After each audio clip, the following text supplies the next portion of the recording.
자, 5월 13일 자바 수업 시작을 할게요. 제가 지금 화면에 띄워놓고 있는 게 우리 그 표준 교과서를 단원별로 분류를 해놓은 겁니다. 자, 지난 시간까지 해서 우리가 9단원까지 진행을 쭉 했어요. 요 단원들이 주제가 좀 긴 주제들이었고요. 그 다음에 오늘은 내부 클래스 예외 처리, 그 다음에 기본 API 이런 것들을 진행을 할 텐데, 그 전에 내용이 길지 않아서 그런가 이 책에 있어야 될 것 같은데 그냥 다른데 흐지부지 삽입 들어가 있는 주제가 하나 있더라고요. 스테이틱이라고 하는 주제예요. 그래서 스테이틱이라고 하는 주제를 이야기하고 내부 클래스 예외 처리 기본 API 이렇게 진행을 할 거예요. 근데 내부 클래스 같은 경우는 사실 몰라도 상관없는 부분인데 그래도 한번 넣어 볼게요. 일단 책에 있으니까. 오늘 이렇게 진행을 할 거고요. 기본 API가 아마 오늘 다 마무리되지 않을 거예요.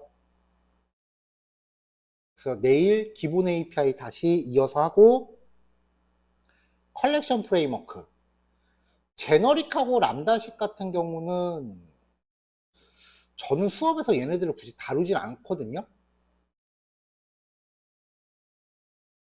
왜냐면 람다식 같은 경우는 자바에 익숙하기 전에 건드릴 필요는 없다라고 생각을 하고, 제너릭도 마찬가지긴 하고요. 그래서 얘네들은 일단 좀 넘어갈 생각이고요. 어떤 거다라는 걸 제가 간단하게 짚어는 드릴 텐데, 지금 막 자바 시작하는 입장에서 얘네들을 다루면 오히려 더 역효과라고 생각을 해요. 그 다음에 스트림. 네, 이번 주 예상 목표치는 여기까지입니다. 그 다음에 데이터베이스 주제는 안 다룰 거예요. 왜냐면 데이터베이스 관련된 거는 공부하려면 SQL이라고 하는 주제를 따로 하나 다뤄야 되기 때문에, 근데 SQL 자체가 한 달짜리 과목이에요. 그래서 이거는 차라리 나중에 따로 스프링 같은 거 공부하시면서 보는 게 나을 것 같다는 생각이고요. 그 다음에 여기에 지금 또 없는 주제가, 예외 처리 들어가기 전에 패키지하고 라이브러리, 요 주제를 또 우리가 다뤄줘야 돼요. 그래야 기본 API 넘어가면서 매끄럽게 연결이 돼요. 그래서 오늘 주제는 책에는 생략된 주제, 그리고 책에 있는 내용을 다루는 부분들은 스토리가 크게 길지 않은 주제들이에요. 그리고 한 가지 또 좋은 얘기는, 이제 이론을 설명할 부분들은 거의 다 지나갔어요. 이제는 코드를 다이렉트로 보셔도 되는 부분들이에요. 이 얘기를 정리하면은, 지금까지 우리가 이만큼의 내용을 진행하는데 이제 힘든 이론들은 다 지나갔다. 이 얘기가 이제 마무리인 거고요. 그럼에도 불구하고 앞에 부분들이 이해가 잘 안 될 겁니다, 아직. 그쵸? 힘들 거예요. 근데 지금 이해가 안 가는 부분들은 그냥 이해 안 가게 두세요. 굳이 앞에 부분을 억지로 들여다보지 마시고 그냥 끝까지 진도를 쭉 따라오세요. 그 다음에 처음부터 다시 한번 정주행을 하세요. 뒷부분에 자꾸 얽매여 있으면은 다음 진도 나가는 게 더 힘들어요.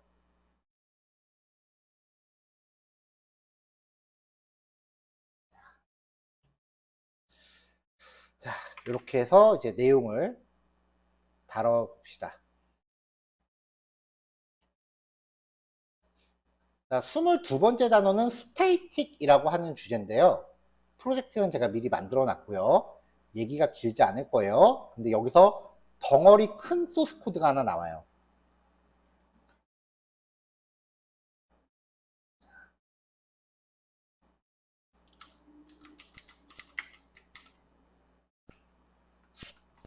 우리가 이제 소스를 작성을 하면서 여태까지 이 static이라는 키워드, 다른 키워드는 한 번씩 다 의미를 짚어봤는데 이 static이라고 하는 키워드의 의미를 아직까지 이야기를 안 하고 있어요.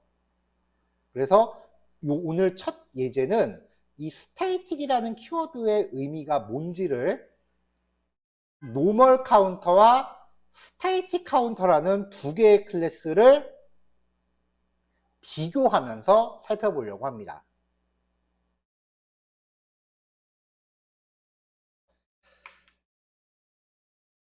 노멀 카운터라는 이 소스는요, 일반적인 멤버 변수를 가지고 있습니다.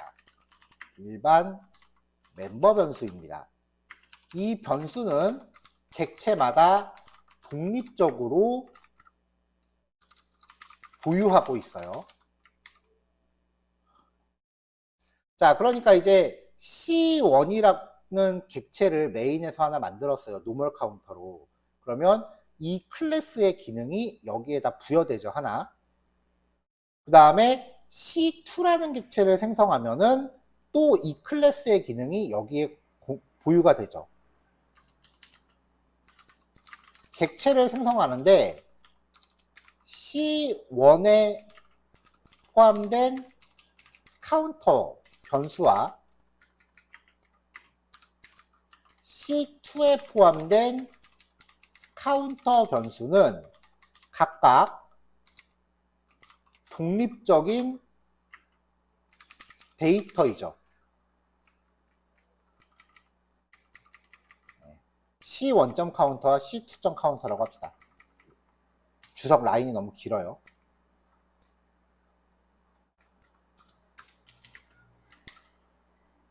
자, 그래서 지금 객체를 new 키워드를 써서 생성을 하면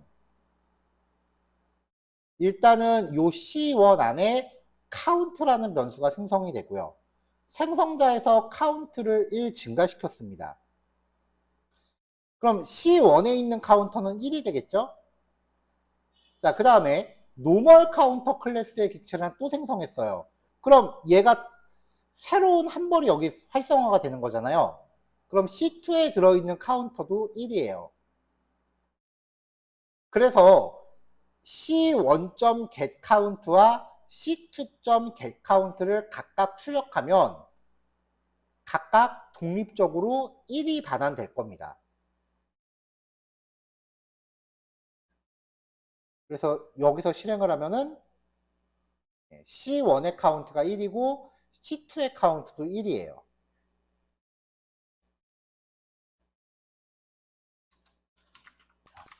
생성자에 의해서 1 증가한 카운트 변수는 C1과 C2에 각각 고유하게 존재하므로 두 객체의 값은 서로 구분된다. 그래서 각각 1로 각각 1이 되어 있겠죠. 생성자에서 1씩 증가하니까요. 자, 여기까지가 우리가 알고 있는 평범한 객체예요.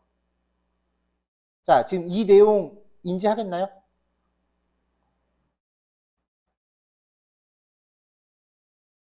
네. 주인이 오늘 피드백 잘 줘야 돼요. 왜냐면 오늘 그 사이에 한 분이 또 들어오셨네요. 네, 김지우님 들어오셨어요. 네, 지금 두 분밖에 안 계시니까 오늘 피드백 잘 주셔야 돼요. 제가 반응 보면서 내용 계속 진행할 거니까. 네. 잠깐만요. 김지우님 출석부 체크 좀 할게요. 자, 출석부 체크하고 돌아왔습니다. 그러면 이제 두 번째 예제를 봅시다. 두 번째 예제는요, 일단은 요 코드를 그대로 복사를 했어요, 하나. 한 벌 그대로 복사를 하면서 같은 폴더 안에 이름이 똑같은 클래스가 공존할 수가 없거든요. 우리가 같은 폴더 안에 이름이 똑같은 파일을 넣을 수 없잖아요. 그래서 normal counter라는 이름을 state counter로 이름 바꿨습니다. 메인 클래스 이름도 바꿨고요. 다른 내용은 똑같이 가고 있는데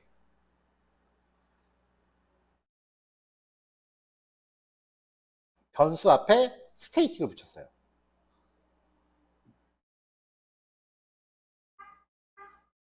자, 일단은 부가적으로 추가한 코드는 잠깐 뺍시다.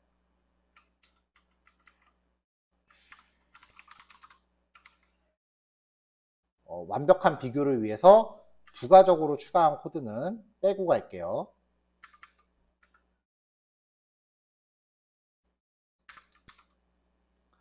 자, 스테이틱이 붙었죠?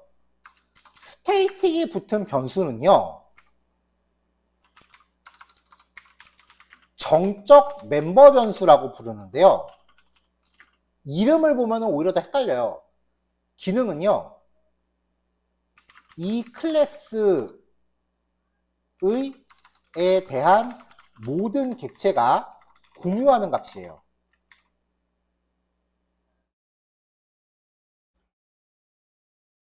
그래서 아까 여기서 C1의 getCount와 C2의 getCount를 출력하면은 각각 1이 되는데,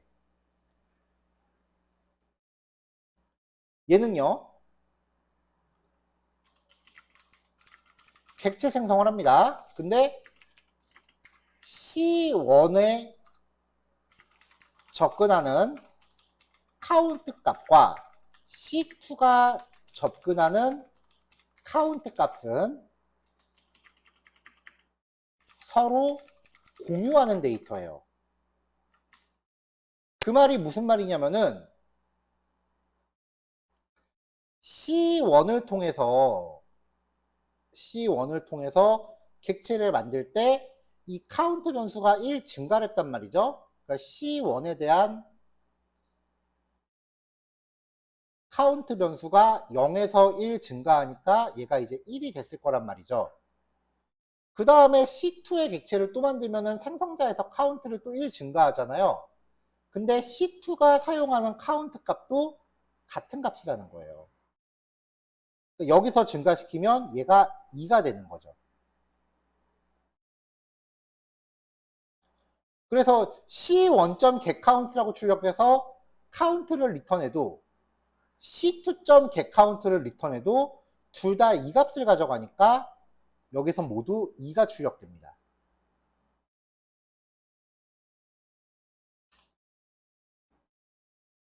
그래서 실행하면은 이번에는 카운트가 2가 나와요.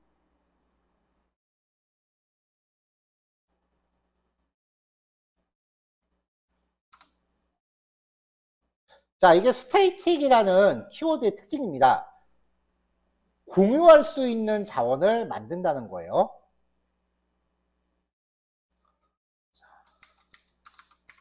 자, 그럼 EX03을 하나 만들게요. 이번에는 스테이틱 메서드에 대해서 살펴볼 거예요. 얘도 스테이틱 카운터를 그대로 복사한 다음에 내용을 좀 추가할게요. 자, 여기에 EX3 스테이틱 메소드라고 만들고, 얘는 스테이틱 카운터, 클래스 이름이 다른 소스랑 겹치면 에러 나거든요. 얘는 스테이틱 카운터 2라고 갑시다.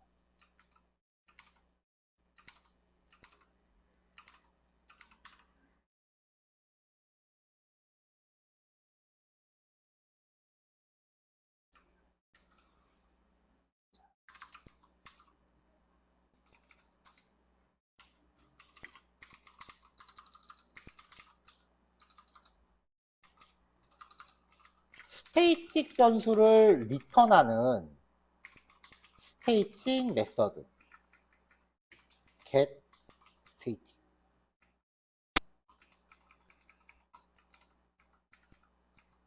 자, 하나 더. 스테이틱 변수를 리턴하는 일반 메서드 get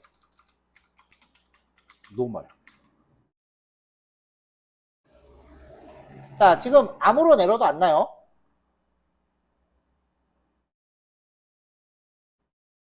자, C1에 대한 get static 리턴 값, C2에 대한 get static 리턴 값.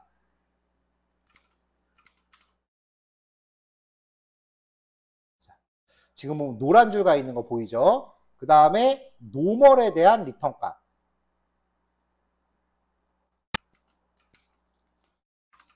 C1에 대한 get 노멀의 리턴 값.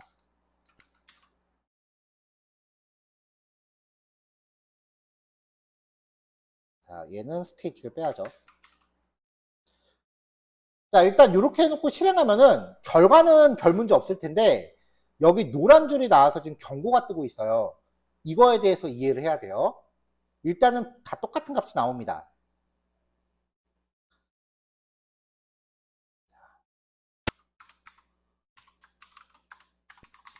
스테이틱이 적용된 멤버 변수나 메서드는 특정 객체에 속해 있는 형태가 아니라 객체 생성 여부에 상관없이 프로그램이 실행됨과 동시에 활성화됩니다.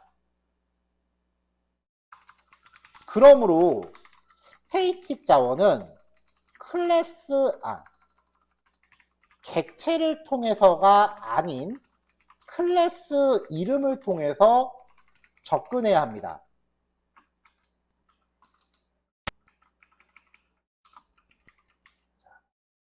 이 주석을 여기다 다는 게 맞겠네요.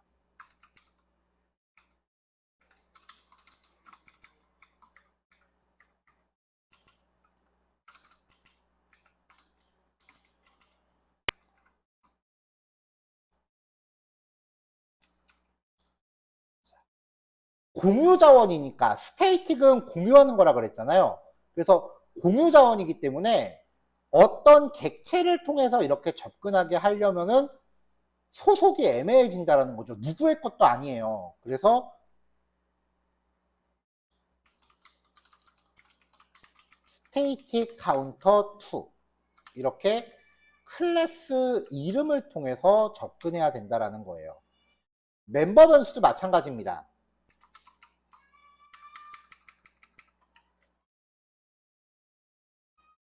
자, 메인에서 스테이틱 카운터 2에 대한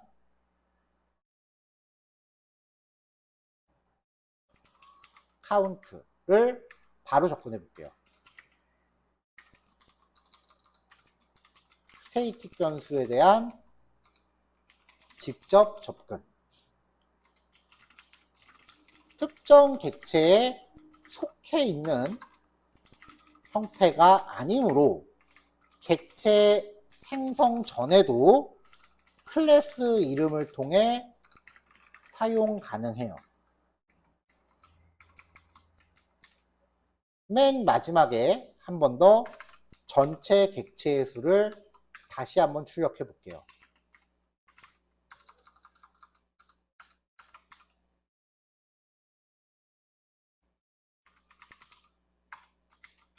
자, 구분선 좀 그려놓읍시다.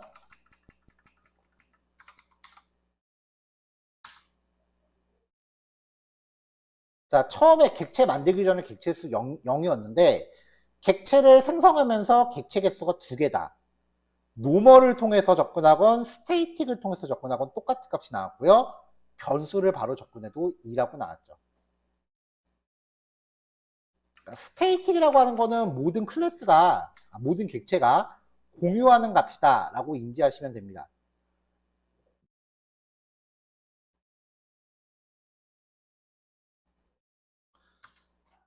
자, 근데 int 불린이라고 할까요? 불린 타입의 created는 fails. 객체가 만들어질 때 created를 true로 바꿀게요. 생성자에서는 스테이틱 자원과 일반 자원 모두 접근 가능해요. 여기서도 created를 true로 바꿀게요. 일반 메서드에서는 스테이틱 자원과 일반 자원 모두 접근 가능해요. 여기 get count가 지금 있을 필요가 없네요.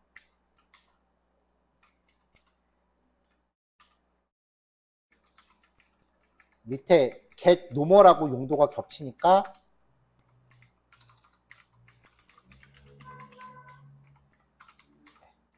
자, 근데 static에서는요 created를 true라고 하면 에러 나요. 에러 나죠. static 메서드에서는 일반 자원은 접근 불가해요. 아래 코드는 에러입니다. 자, 왜냐면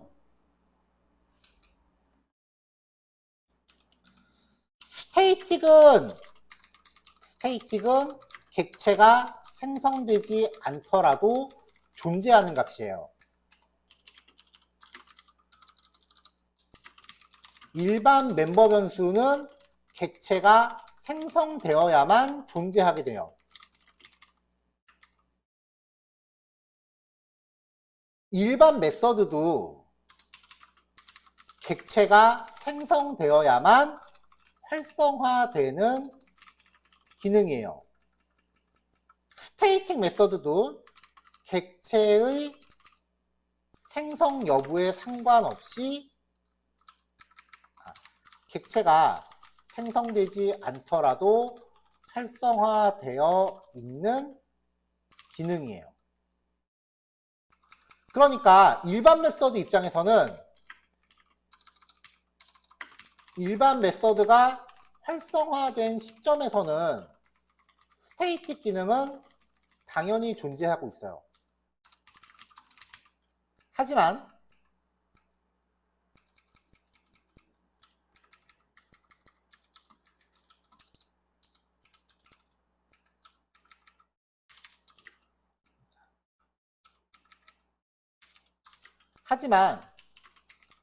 스테이틱 기능이 활성화된 시점에는 일반 객체가 생성되어 있지 않을 수도 있기 때문에 일반 기능이 반드시 존재한다는 보장은 없어요.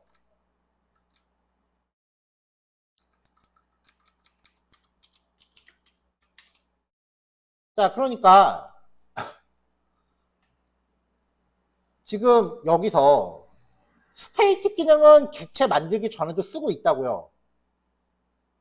이 시점에서는 스테이틱 기능을 쓰고 있죠. 기능이 활성화되어 있으니까. 하지만 이 시점에서 C1. 뭐뭐뭐로 들어가는 일반 기능은 객체를 만들기 전이니까 여기서 못 쓴다고요. 그렇기 때문에 스테이틱은 일반 변수에 접근을 못해요. 왜냐하면 얘가 반드시 존재한다는 보장이 없거든요.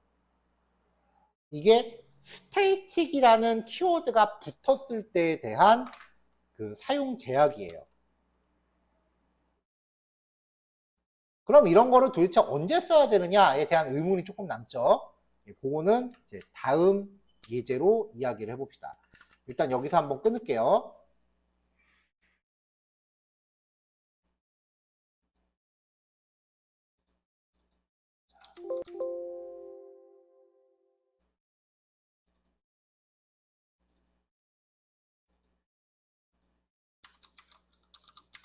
EX01 노멀 카운터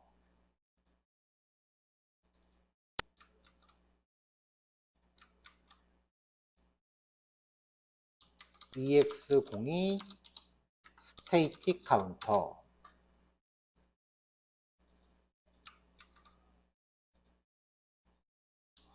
EX03 스테이틱 메서드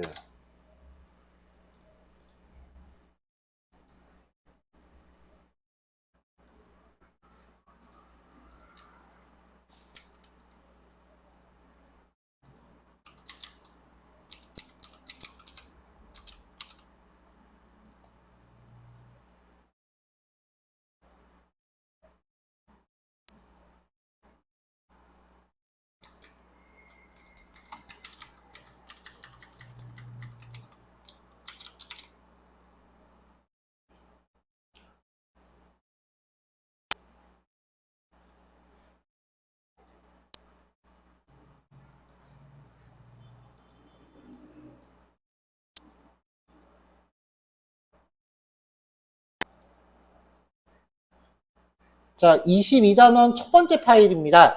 예제 파일 3개 드렸어요. 네, 5분씩 해서 5분 곱하기 파일 3개니까 15분 실습하시고요. 그러면 쉬는 시간 10분 해서 그러면 2시 55분이거든요. 네, 5분 단위 떨어지는 거는 조금 불편하니까 3시로 반올림 할게요. 자, 3시에 다음 교시 시작하겠습니다. 조금 이따가 봅시다. 자, 그럼 다음 얘기를 넘어갑시다.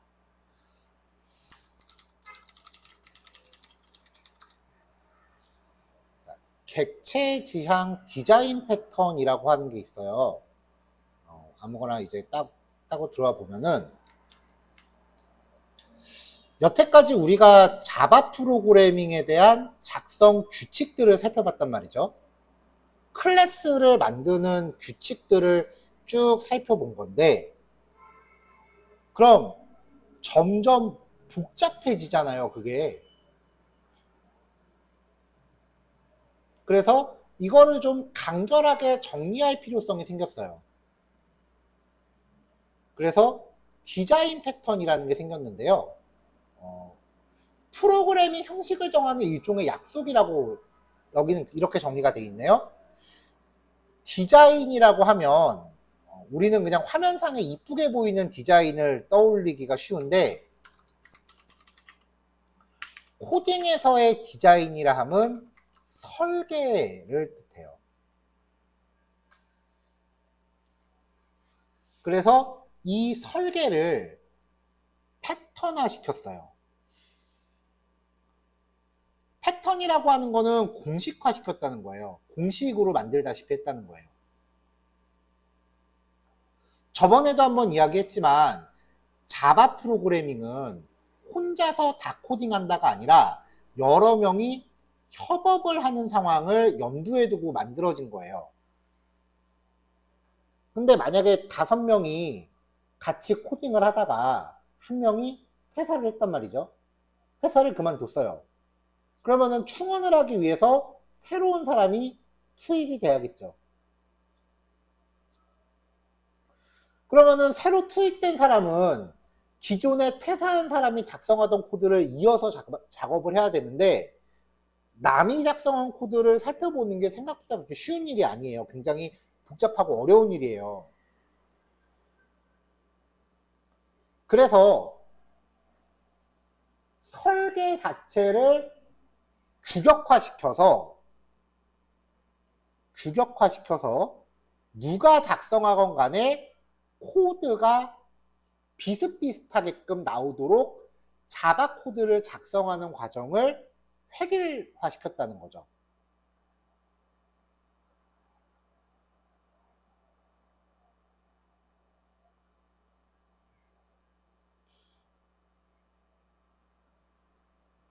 그래서 우리가 어떤 프로그램을 작성하면서 내가 스스로 뭔가 설계해서 만든다라고 하는 건 사실 굉장히 어려워요. 근데 자바라고 하는 프로그래밍 언어가 이미 20여 년간의 노하우가 축적이 돼 있다고요. 그래서 그 20년 동안 자바 코딩을 한 많은 프로그래머들이 자기들만의 설계 노하우를 모아서 패턴으로 만든 거죠. 그래서 객체지향 언어의 원리를 살펴보는 동안은 되게 골치 아프고 복잡한 것 같은데, 오히려 이 디자인 패턴이라는 키워드를 딱 만나게 되면은 그냥 이렇게 한 다음에 여기만 고치면 되는 거구나, 이런 식으로 정리가 되니까 오히려 프로그래밍이 되게 단순해져요. 그거를 되게 있어 보이는 말로 포장해서 코드의 품질이 일정하다라고 표현을 해요. 자, 그럼 이제 몇 가지 디자인 패턴을 볼 텐데, 첫 번째 이 코드를 다 볼 건 아니고요, 지금. 첫 번째 패턴은 팩토리 패턴.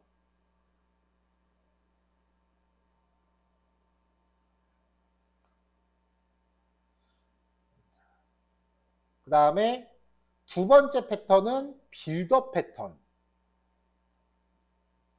근데 이 빌더 패턴까지는 뭐 그렇게 많이 사용되는 건 아니고요.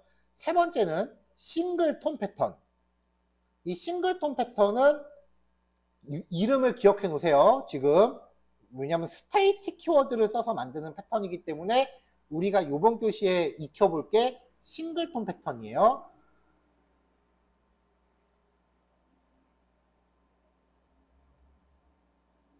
자, 뭐 그 위에 이게 파사드 패턴이라는 건데 요건 저도 안 써봤고요.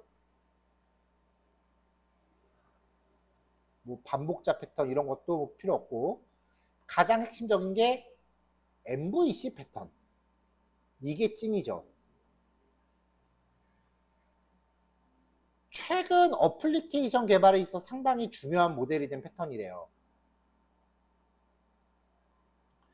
뷰 모델, 뷰 컨트롤러 세 가지 부분으로 이루어져 있고 무슨 역할을 한다라고 되어 있는데 제가 여러 번 얘기했어요. 자바 프로그래밍을 시작한 이상 스프링이라고 부르는 웹사이트 개발 방법을 익혀야 된다고요. 자바에서 끝나면은 아무것도 못 만들어요.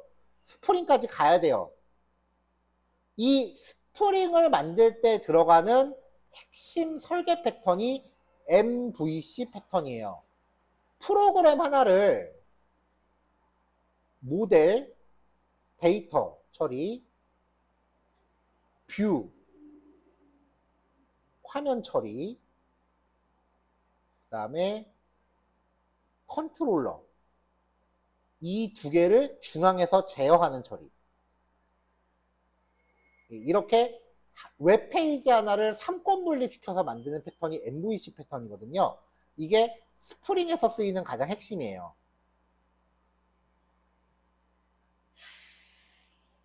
자, 이런 것들 이외에 되게 많은 패턴들이 있는데 일단 오늘은 이 디자인 패턴 중에 싱글톤 패턴을 구성을 해볼 거예요.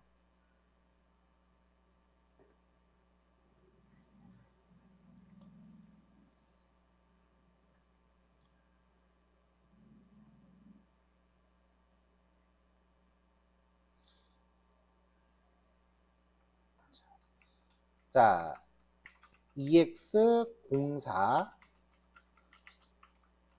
싱글톤 패턴 .자바입니다. 자, 요번 교시는 이 클래스 하나만 좀 짧게 가져갈게요. 자, calc.java 라고 하나 클래스를 만들게요. 계산기 클래스예요. public int sum int x int y return x 더하기 y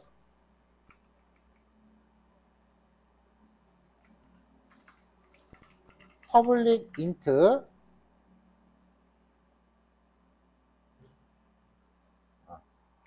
플러스 마이너스 int x int y return x 빼기 y public int times int x int y return x 곱하기 y public int divide int x int y return x 나누기 y.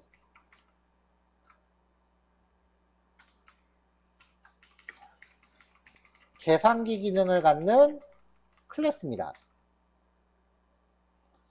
자, 이걸 한번 써보죠.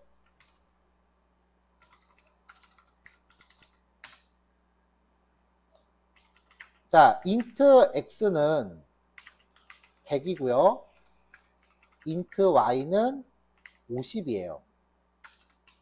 자, 일반 클래스의 경우 객체 생성에 아무런 제약이 없기 때문에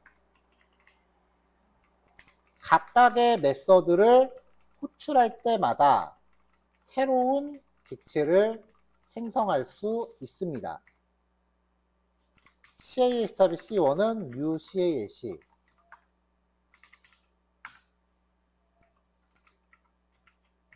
x 100 더하기 50은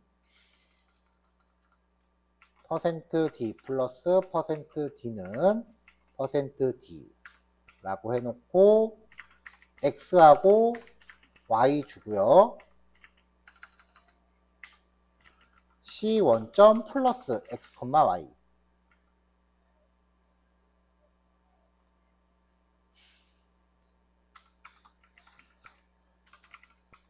자, 새로운 객체를 만들고요.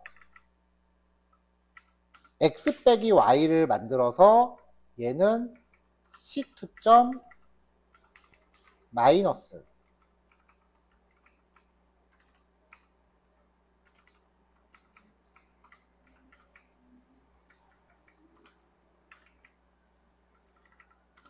곱하기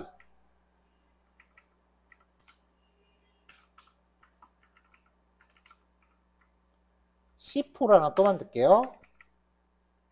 이번엔 나누기. 자, C3의 메소드 호출 잘못했네요.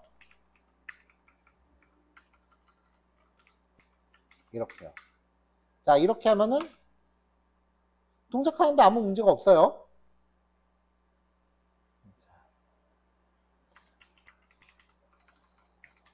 자, 이런 방법은요.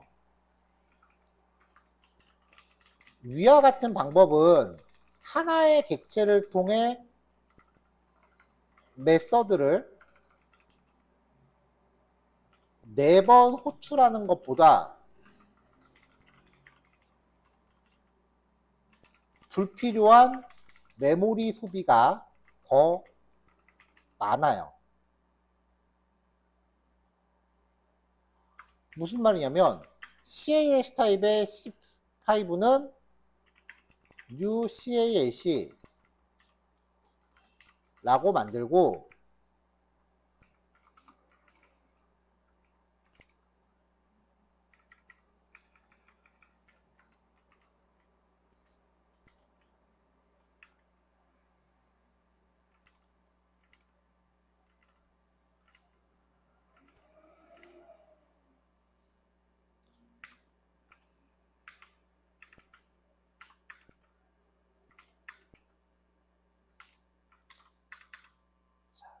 자, 이렇게 하나의 객체를 통해서 메서드를 각각 호출해도 결과상의 차이가 없다는 거죠. 그럼 처음부터 그냥 객체를 하나만 만들어서 쓰면 되는데 객체를 생성하는 데 있어서 아무런 제약이 없기 때문에 무분별하게 객체를 만들어서 불필요한 낭비를 초래할 수 있다는 거예요.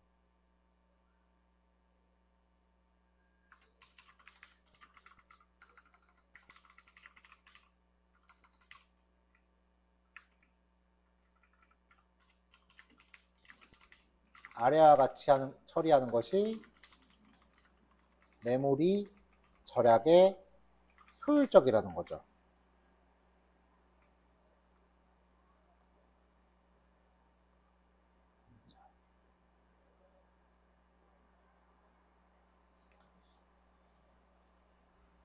자, 클래스를 새로 하나 만들게요. CALC 싱글톤 점 자바.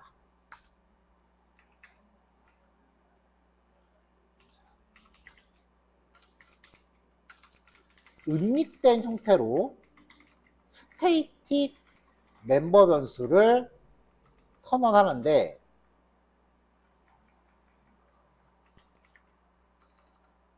자기 자신에 대한 스테이틱 객체를 멤버 변수로 선언을 해요.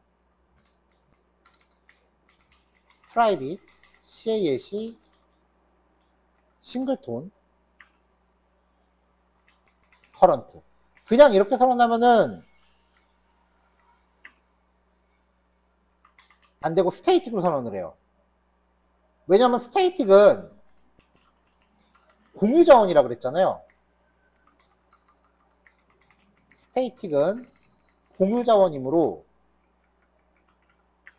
이 클래스의 객체가 몇 개가 생성되더라도 하나만 존재해요.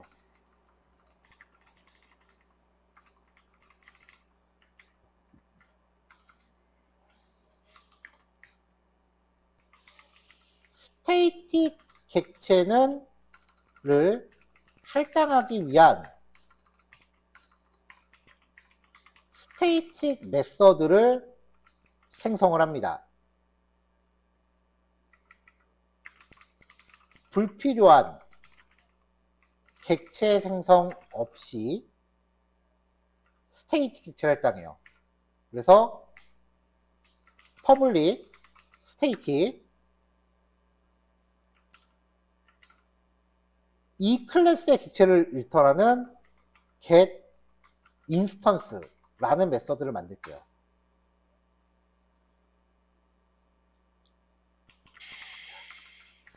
만약 공유 자원으로 설정한 객체가 할당되지 않았다면 if current가 null이라면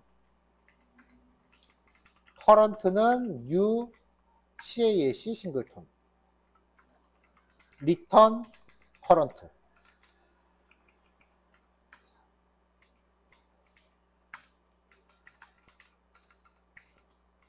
calc 싱글톤에 대한 current 객체가 생성됨.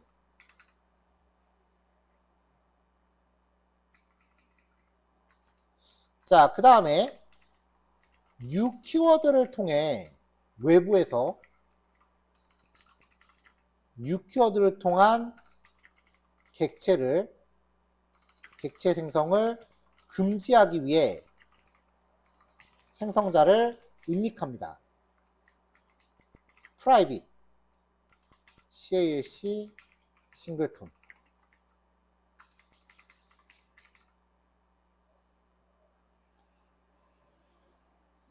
자, 출력하는 건 여기서 봅시다.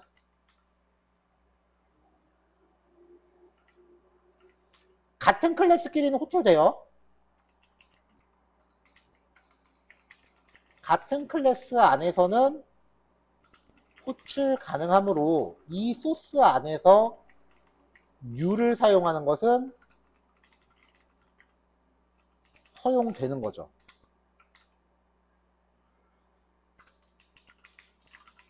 짚라인처럼. 자, 이렇게 만들어 놓고 이거를 이제 패턴으로 삼는 거예요. 그래 놓고 이하 이 클래스의 객체가 포함해야 할 일반 메서드를 추가를 해요.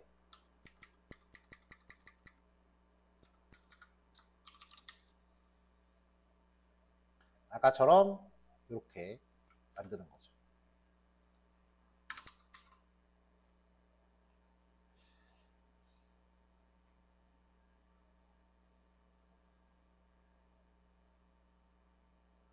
자, 그러면 이제 싱글톤을 활용해 볼게요. 메인에서.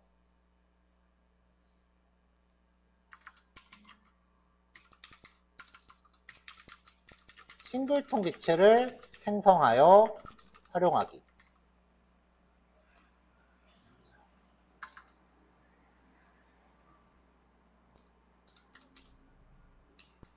private static int count는 0. 자, count라는 변수를 하나 만듭시다. 그래서 객체가 생성될 때마다 count 플러스를 시킬게요. 그리고 get instance를 호출할 때마다 현재 calc 싱글톤 클래스의 객체 수를 출력을 해보자고요.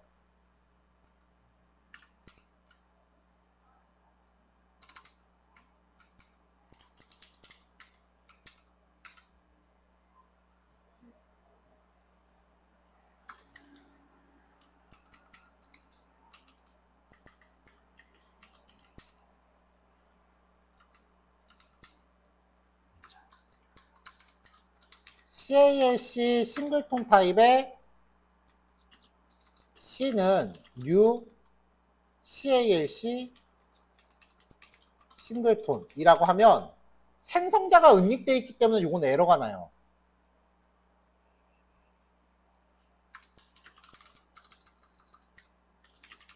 생성자가 은닉되어 있으므로 new 키워드의 사용은 금지되었어요. 그래서 아래 코드는 에러예요. 객체는 반드시 get 인스턴스 메서드를 통해 반환받아야 돼요. CLS 싱글톤 타입의 CS1, 얘는 CS라고 합시다. 는 CLS 싱글톤 get 인스턴스.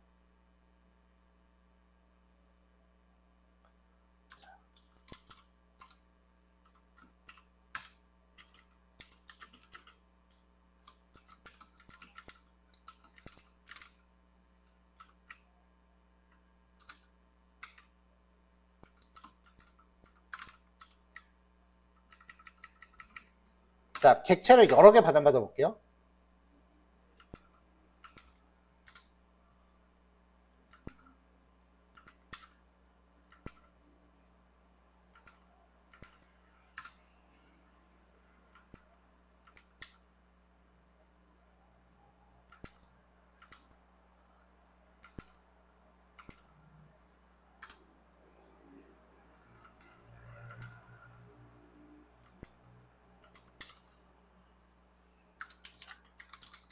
클래스 안에서 CILC 싱글톤 클래스 안에서 공유 자원 스테이틱으로 객체를 선언하고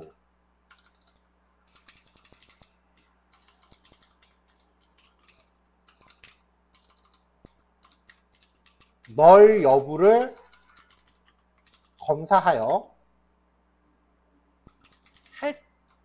널인 경우에만 할당하고 있으므로 단 1회만 객체를 생성하고 생성된 객체가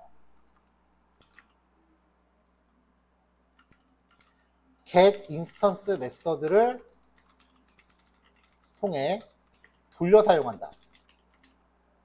카드 돌려막기라는 용어 혹시 아세요? 카드 돌려막기 같은 개념이에요. get 인스턴스를 호출할 때 지금 new에서 객체를 만들면은 생성자에서 카운트가 1 증가하고 get 인스턴스를 호출할 때마다 객체가 몇 개인지를 출력하게끔 했는데 get 인스턴스를 아무리 많이 호출해도 자, 객체 수가 계속해서 한 개로 유지가 되죠. 이게 싱글톤이에요. get 인스턴스 메서드를 아무리 많이 호출해도 이 클래스 내부에서 current라는 객체 하나를 만든 다음에 계속해서 돌려막기 하는 거예요.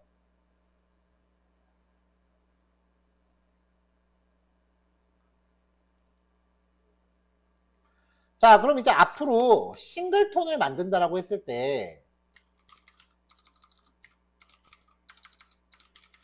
싱글톤 패턴 .java라고 했을 때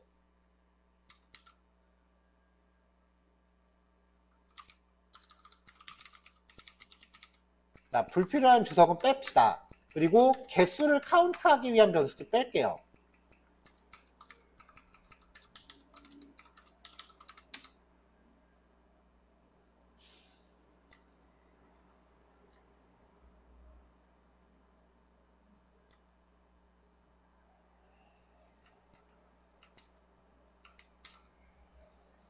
자, 그럼 앞으로 싱글톤이라는 거를 만든다라고 하면은 여러분들은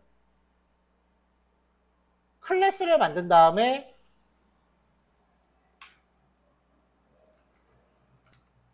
클래스 이름에 맞춰서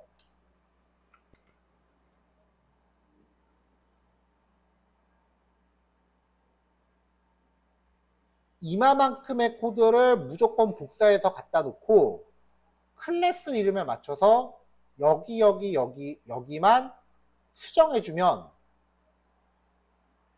된다는 거죠. 그러면 이 클래스의 객체는 아무리 내가 여러 개를 만들어도 하나만 돌려막기 하듯이 쓰니까 메모리를 효율적으로 쓸 수 있다는 겁니다.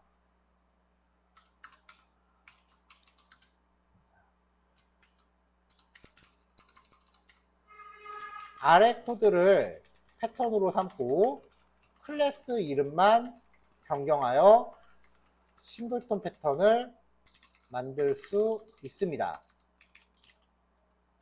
객체가 자체적으로 멤버 변수 데이터를 포함하지 않고 메서드만을 갖는 경우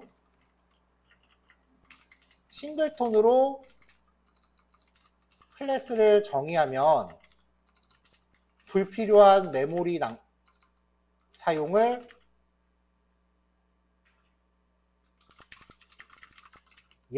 방지할 수 있다.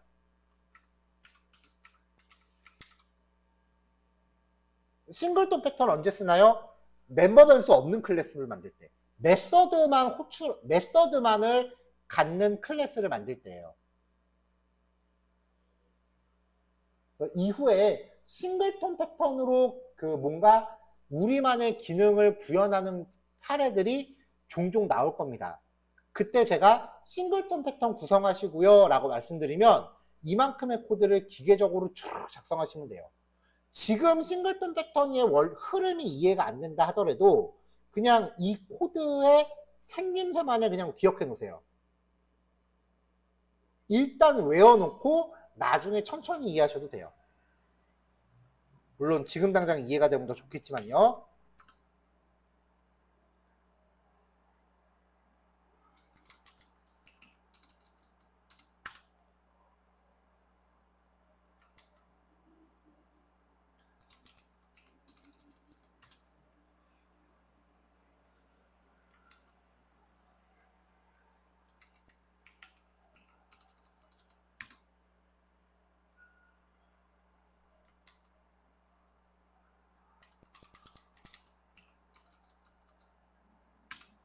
자, 싱글톤 패턴.java라는 코드는 앞으로 여러분들이 사용할 기본 템플릿을 만들어 드린 거지 뭐 딱히 실습을 염두하고 만든 건 아닙니다.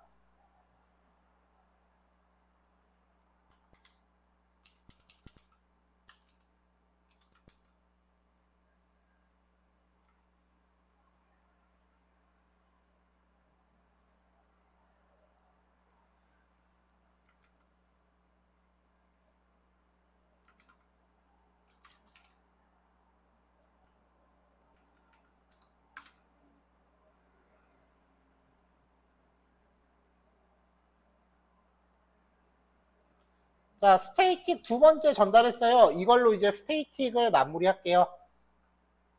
자, 근데 실습하실 게 하나, 둘, 세 개죠? 15분.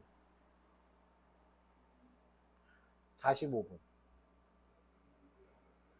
10분 쉬면 50. 계속 5분씩 남네요. 이게 의도한 게 아닌데 계속 5분씩 남는 게 조금 그러네요.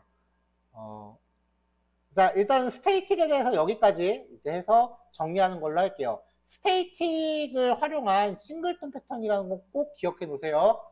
앞으로 종종 뭔가 복잡한 기능 구현할 때 등장을 할 겁니다. 이 패턴이요. 그때 제가 싱글톤 패턴 구현하시고요 라고 딱 한마디만 하면 이 코드가 기계적으로 짜라락 나오시면 돼요. 자, 15분, 45분까지 실습하시고 10분 쉬는 시간, 그럼 55분, 남는 5분 또 반올림해서 4시에 시작하겠습니다. 조금 이따 봅시다. 네, 주인님은 제가 다음 교시 시작하기 전에 자료 보내드릴게요. 한 20분, 한 20분 정도 걸릴 거예요.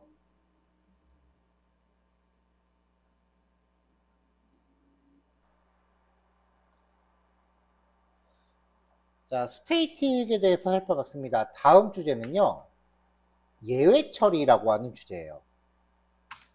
새로 자바 프로젝트 하나 만들게요. 자, 23단원 예외 처리입니다.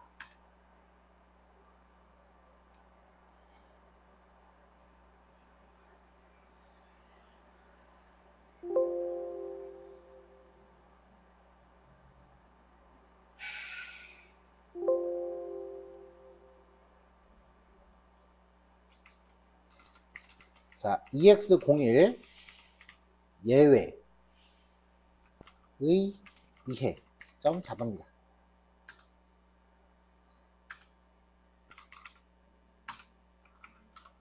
자, 우리가 프로그래밍을 하면서 에러라고 하는 거를 두 가지 종류를 경험합니다.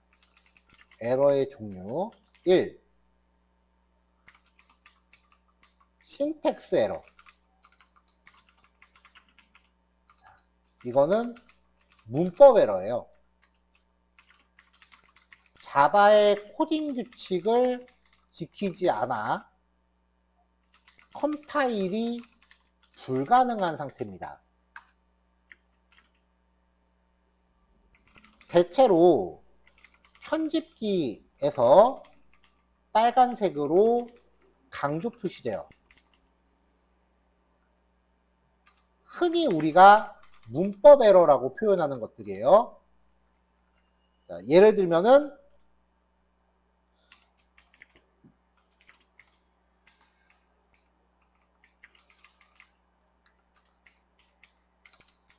int 타입의 a는 100 이라고 하는데 여기에 equal 대신에 빼기를 넣었다던가 아니면 equal을 뺐다던가 이런 식이 되는 거죠. 대입을 위한 대입 연산자가 누락되어 문법 에러. 이런 식으로 이제 빨간색으로 밑줄 표시가 하는 형태예요. 신텍스 에러는 수정하지 않으면 컴파일 자체가 불가능하므로 반드시 수정되어야만 결과를 확인할 수 있어요. 그냥 불가능까지만 적읍시다.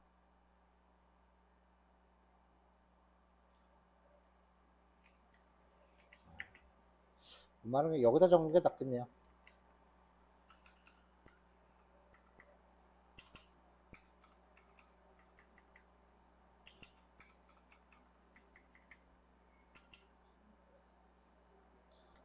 자, 그래서 여기서는 요거는 그냥 주석으로 막아 놓을게요.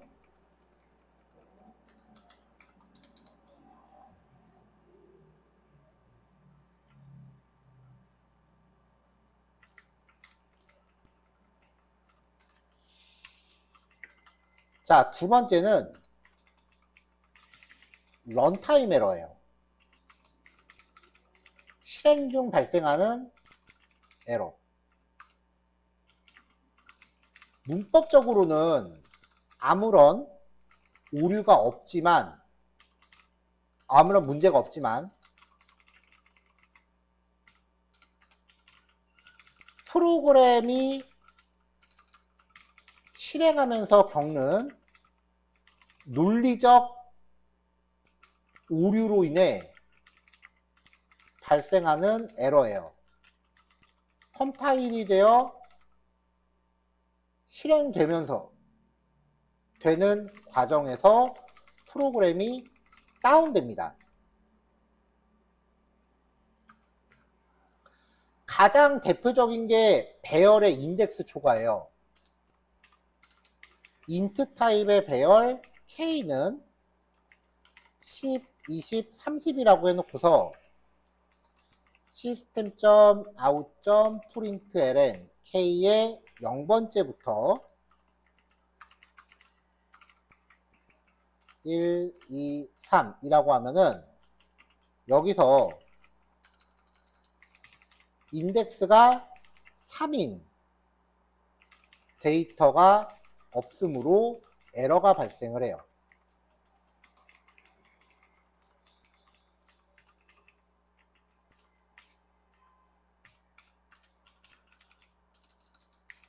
에러가 발생하는 순간 프로그램이 다운되므로 아래의 구문은 실행되지 못합니다.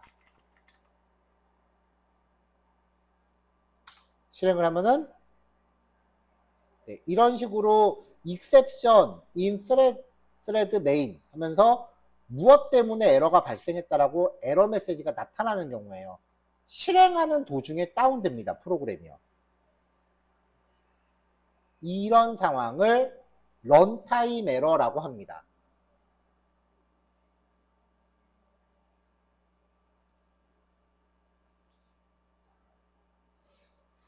자, 이런 거는 보통 포문 같은 거 잘못 돌리면 흔히 발생해요. int i는 0부터 i가 5보다 작은 동안 i++라고 하면 i 라고 했을 때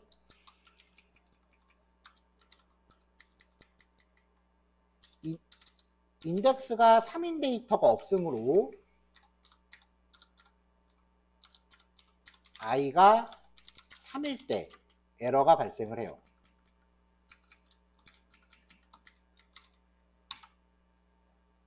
자, 같은 에러가 발생하죠. 18번째 줄에서 문제가 발생했다라고 뜨고 있습니다.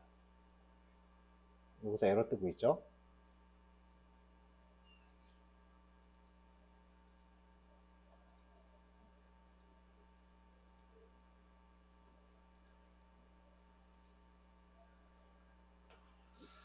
자, 그럼 이제 고전적인 에러 처리를 봅시다.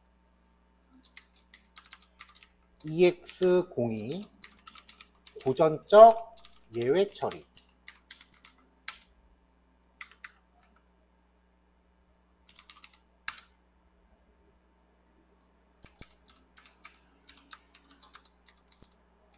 프로그램이 실행되는 과정에서 에러가 발생할 가능성이 있다면 조건문 등을 사용하여 그 상황을 피해가도록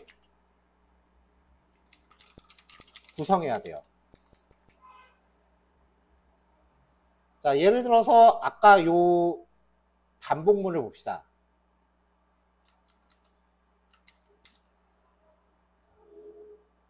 제일 나이스한 거는 여기 k 값을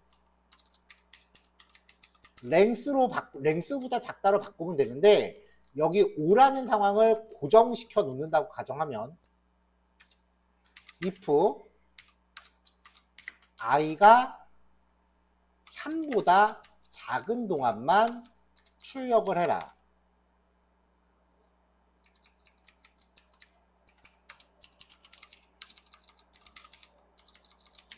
반복문의 조건을 수정할 수 없는 상황이라고 가정할 경우 반복문 안에서 i가 배열의 길이를 초과하지 않을 경우에만 출력하도록 조건문을 구성해야 됩니다.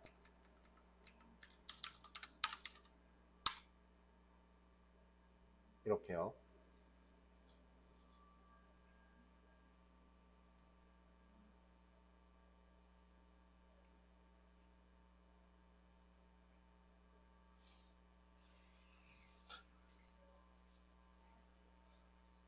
자, 근데 여러분들이 프로그래밍을 하면서 여러분들이 대응할 수 없는 상황이 있어요.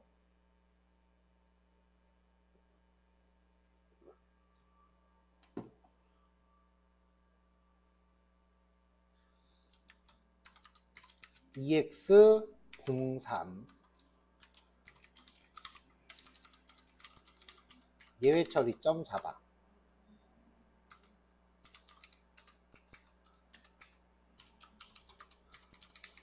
프로그래머가 대응할 수 없는 경우에 발생하는 에러. 예시입니다. 1. 파일 복사를 수행하는 기능에서 하드디스크의 용량이 가득 찬 경우, 다운로드를 수행하는 기능에서 인터넷이 접속이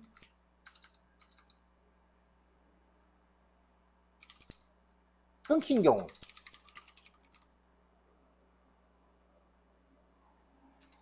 3.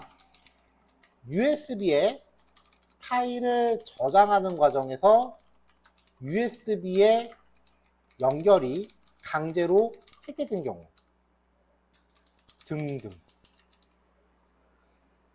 이런 거는 여러분 잘못이 아니잖아요. 여러분이 만든 프로그램을 누군가 써요. 근데 그 과정에서 USB가 강제로 뽑히고 갑자기 누가 랜선을 확 뽑아버리고 그런 거를 여러분들이 어떻게 예상을 하고 대응을 하겠어요. 근데 그런 것들도 대응하기를 자바는 요구를 합니다. 이런 상황은 if문으로 커버가 안 돼요. 위와 같은 상황은 if문으로 해결이 어렵기 때문에 자바에서는 예외 상황에 대처하기 위한 try, catch, finally 문법을 제공을 해요. 자, 그럼 이제 아까 코드를 다시 한번 복사해 봅시다.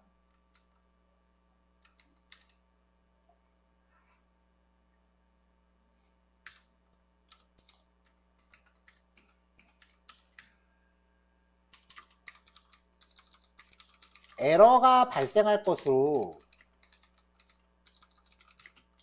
예상되는 코드를 try 블록으로 감쌉니다. try.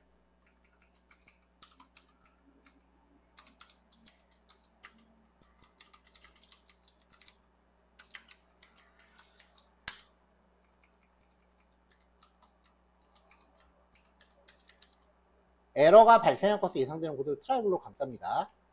자, 그 다음에 try와 catch는 항상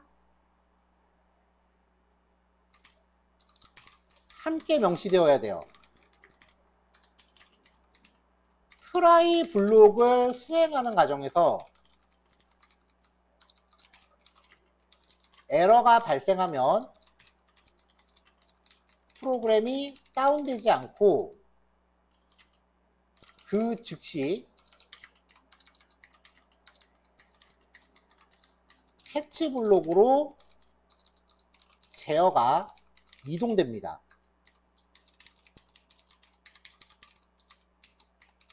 에러가 발생했습니다.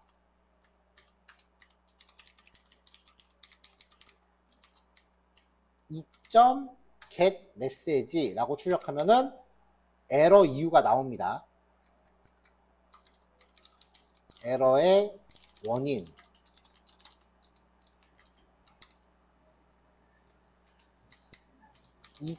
print stack trace는요, 시스템에 의해 출력되는 에러 메시지 전문을 강제로 출력하는 거예요. 일단 요걸 안 넣어봅시다. 자, 여기서 폼은 돌다가 i가 3일 때 에러가 나겠죠? 그러면 그 즉시 프로그램 제어가 캐치로 뛰어요. 그리고 다운되지 않고 무사히 종료해요. 자, 에러가 발생했습니다. 에러의 원인 하면서 나오고 마지막에 fin까지 나오죠. print stack trace를 주석으로 해제하면은 시스템에 의해 출력되는 에러 메시지가 같이 나옵니다. 보통 이런 거는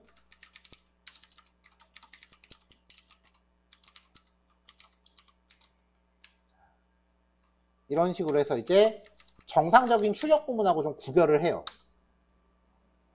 이게 시스템 에러 메시지다라고 확인되는 거죠.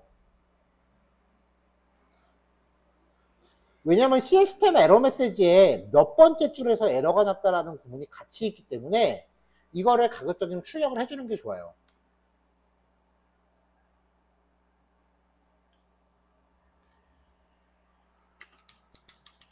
finally 블록은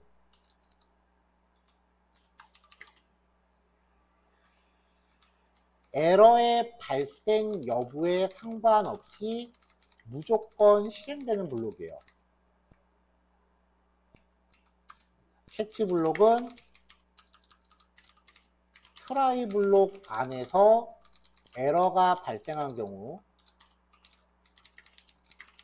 실행되는 블록이고요. try는 에러가 발생할 것으로 예측되는 코드죠.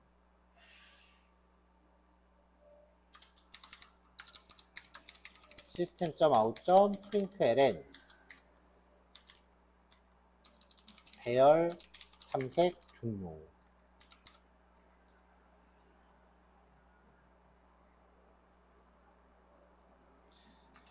파이널리 블록은요, 필요하지 않다면 생략 가능합니다. 그럼 배열 탐색 종료라는 메시지까지 같이 출력이 됐죠. 그러니까 이제 에러가 발생할 것으로 예측되는 상황을 이렇게 감싸 놓는 거예요.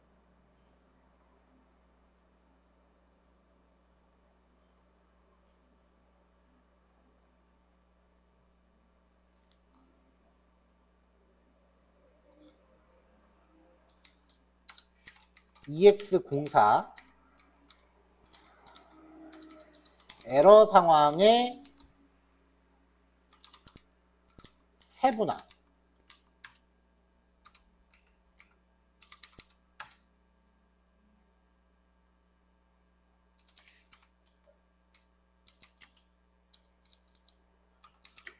try for int i는 0부터 i는 10보다 작은 동안 i++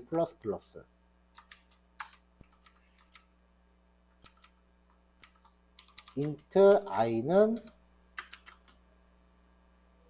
3부터 i가 0보다 큰 동안, 크거나 같은 동안 i-.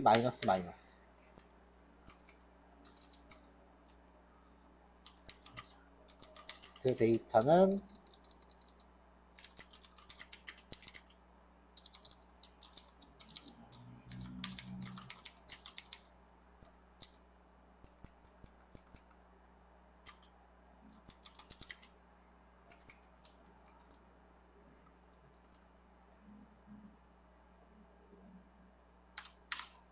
-1로 갑시다.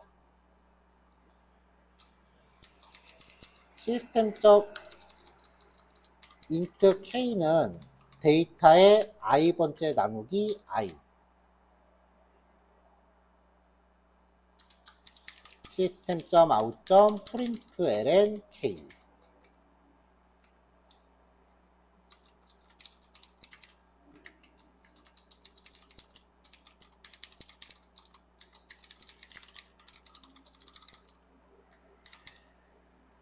자, 이렇게 해서 돌리면 에러가 발생했습니다 라고 뜨는데요. 여기에서 발생할 수 있는 에러 상황은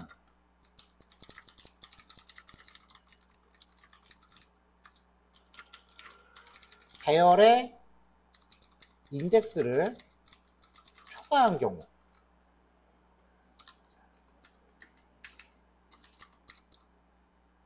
i가 -1일 때. 두 번째는 0으로 나눈 경우, i가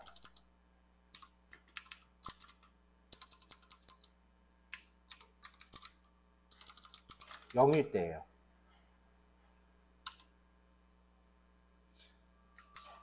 자, 그럼 이제 캐치 블록을 이렇게 하나로만 해놓으면은 에러가 발생했습니다 라고만 표시가 됩니다.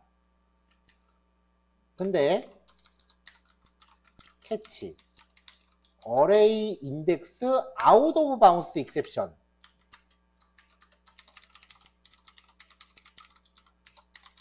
배열의 인덱스를 초과했습니다. 또 캐치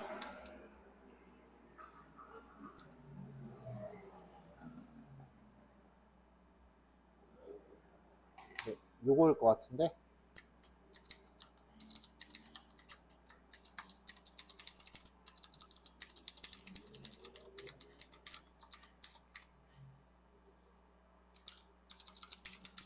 잘못된 연산입니다.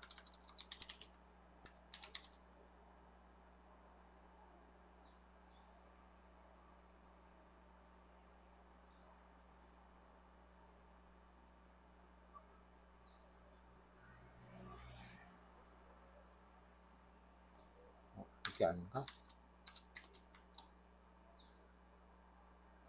서밋 엑셉션. 이거보다 못타놨네요. 다시 한번 예외 처리를 볼게요. 자, 에러 메시지가 나오면 여기 자바.랭. array index out of bounds exception. 이게 에러의 이름이에요. 요게 에러의 이름이에요.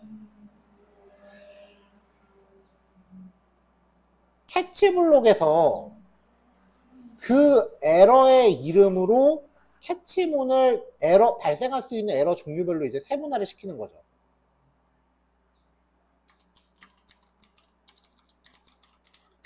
캐치 블록을 발생할 수 있는 에러의 경우의 수에 따라 여러 개를 정의하면 상황별로 에러를 구분하여 대응할 수 있습니다.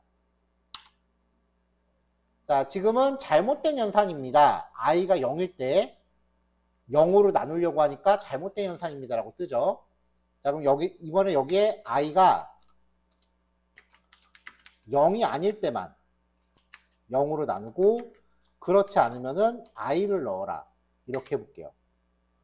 그럼 이제 i 값이 마이너스 1까지 가니까 배열의 인덱스를 초과하는 상황에서 에러가 발생할 거예요. 배열의 인덱스를 초과했습니다 라고 또 다른 에러 메시지가 떴죠. 이렇게 에러 상황을 세분화해서 관리하고자 할 때 캐치 블록을 여러 개를 놓습니다.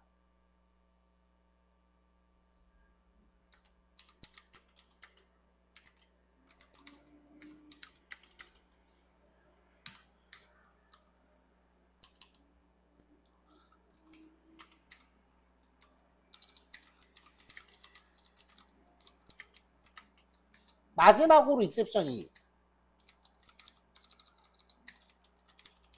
익셉션 클래스는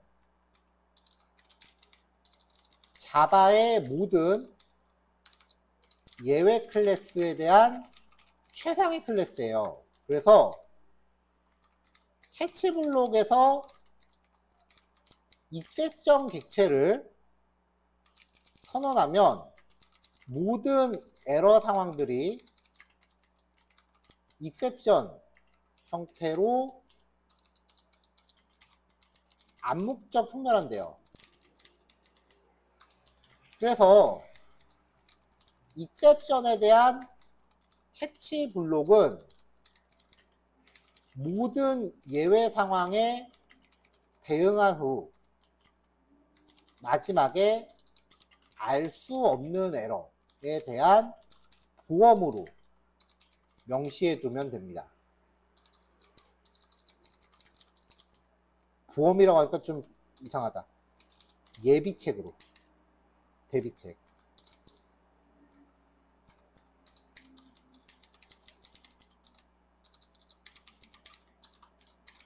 알 수 없는 에러가 발생했습니다.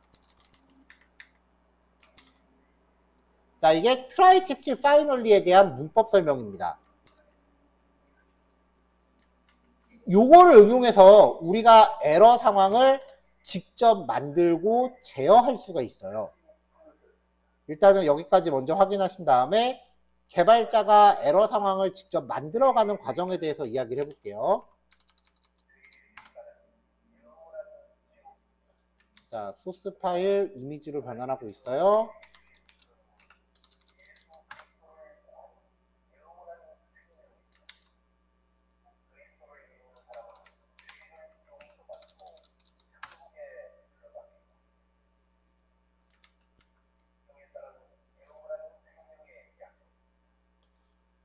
마지막 EX04까지 변환했고요.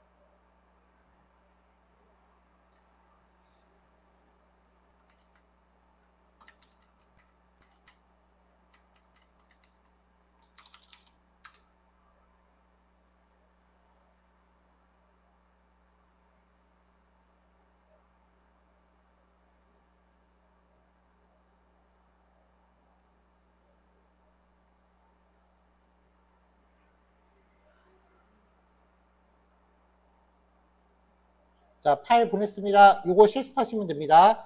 4개니까 20분. 그 다음에 10분 쉬었다가 5시에 만납시다. 네, 조금 이따 봐요.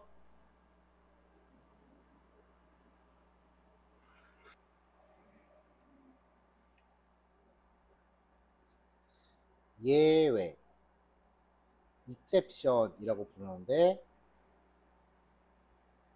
자바에서는 런타임 에러를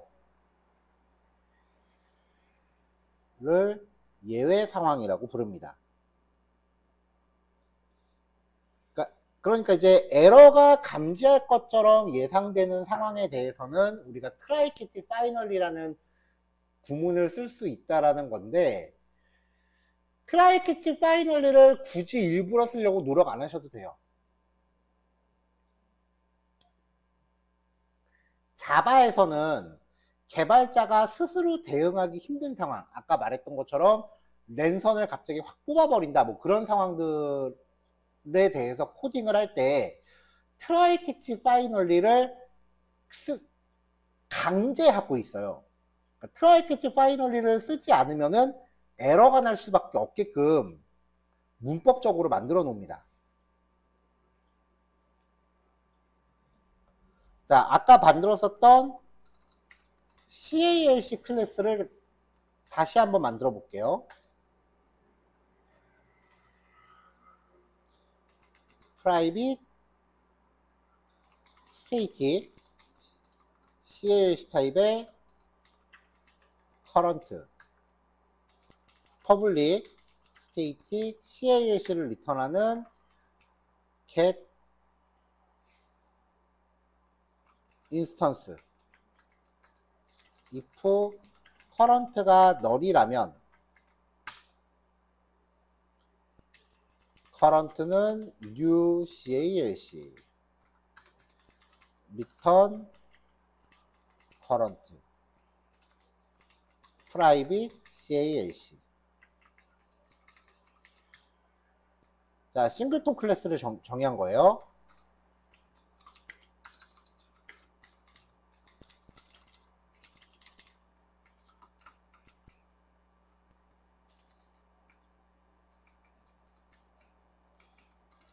다른 메서드들은 아까 다 봤으니까 나노셈에 대해서만 봅시다. public int divide int 타입 x int 타입 y. 자, 그 다음에 return x 나누기 y. 자, 이거는 잠재적인 에러의 가능성을 내포하고 있어요. 어떤 상황인지 봅시다. EX05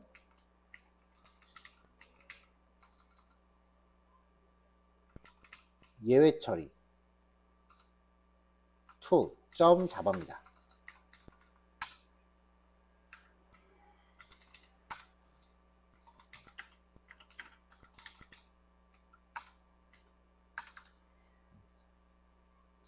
스캐너를 하나 만들게요.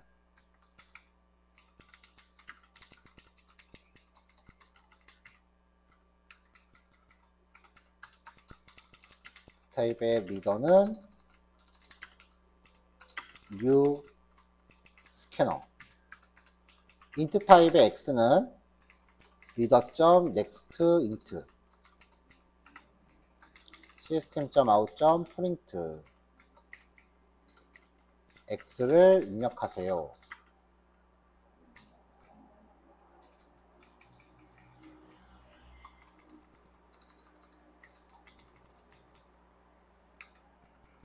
y도 입력받을게요. system.y.print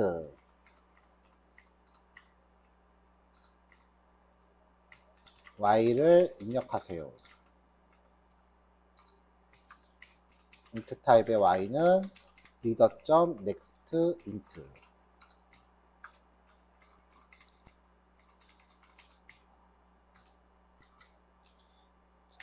int 타입의 z는 c.divide xy를 주고요. system.out.printf %d 나누기 %d는 %d입니다. 라고 출력을 한 다음에 여기서 x, y, z를 넣어보죠. 실행을 할게요. x를 입력하세요. 25. y를 입력하세요. 5 하면은 정상적으로 결과가 떨어졌습니다. 이번엔 에러 상황을 봅시다. x를 입력하세요. 25. y를 입력하세요. 0 하면은 에러가 납니다. 왜냐하면 0으로 나누려고 들기 때문에 문제가 발생하는 거죠.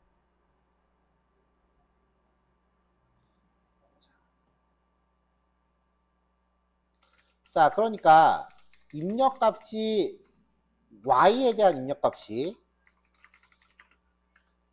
0이라면 divide 메서드 안에서 x를 0으로 나누기 때문에 예외가 발생합니다.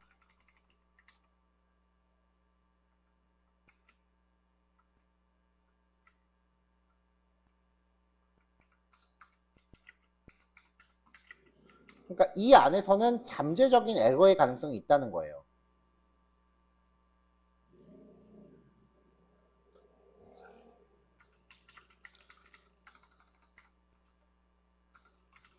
런타임 에러가 발생할 가능성이 있는 메서드 안에서 직접 try, catch를 사용할 수 있습니다. 자, int 타입의 z는 0이라고 뜨고요. 그 다음에 try, z는 x 나누기 y, catch,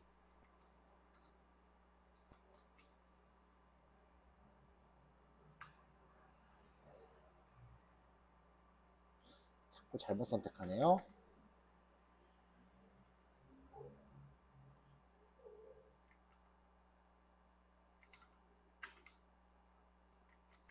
자, 이 에러 상황에 대한 이름은 직접 에러가 났을 때 에러 메시지에 출력이 됐었죠.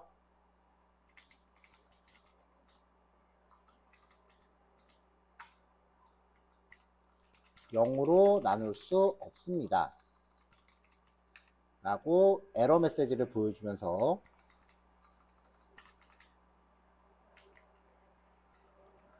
여기는 z를 리턴하게끔 하면은 y가 0일 때 catch로 뜨면서 에러 메시지를 표시하고 프로그램은 다운되지 않습니다. 자, 이제 다시 해볼게요.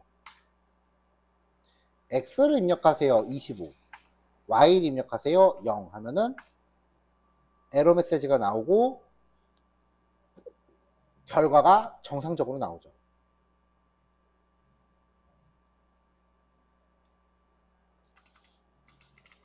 public int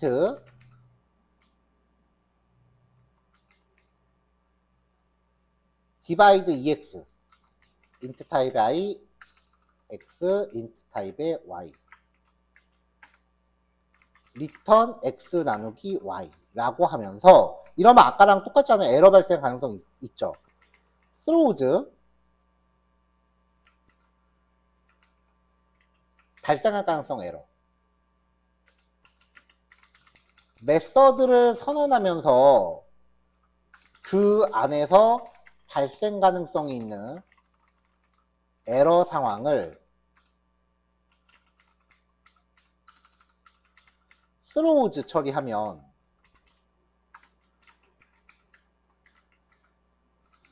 해당 에러가 발생했을 때 이 메서드를 호출한 지점으로 예외 처리 책임을 떠넘깁니다. 그러니까 얘는 에러 처리를 할 필요가 없어져요. 얘를 호출한 곳에서 에러 처리를 대신해 줘야 돼요. 자, 그럼 이제 여기 다시 한번 봅시다. 이번에 새로 만든 걸 써볼게요. int 타입의 a는 c. divide ex, x, y 라고 하면은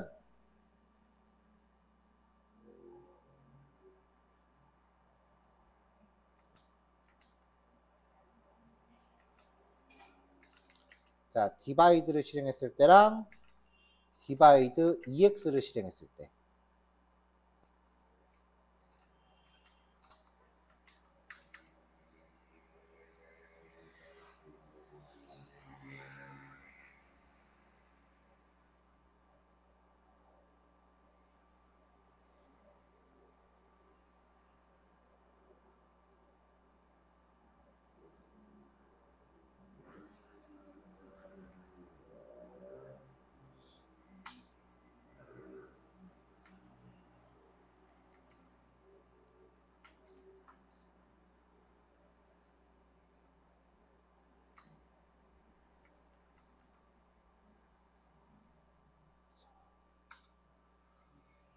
x 4 0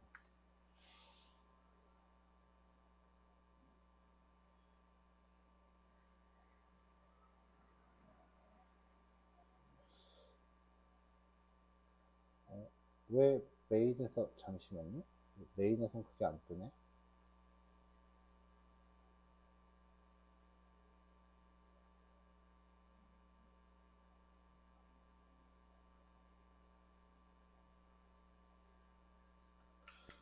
divide ex 호출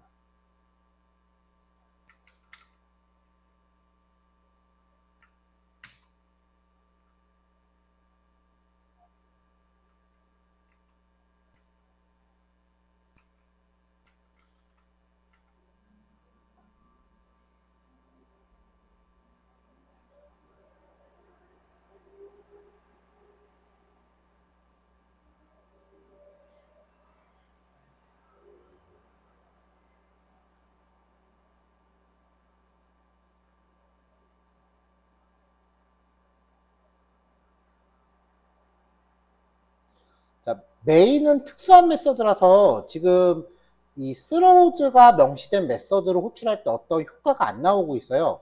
메서드를 하나 따로 만들게요. public static void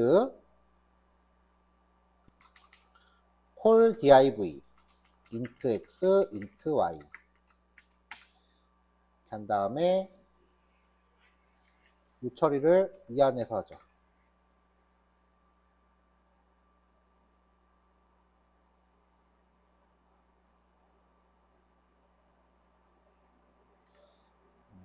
그게 문제가 아니네요. 잠시만요.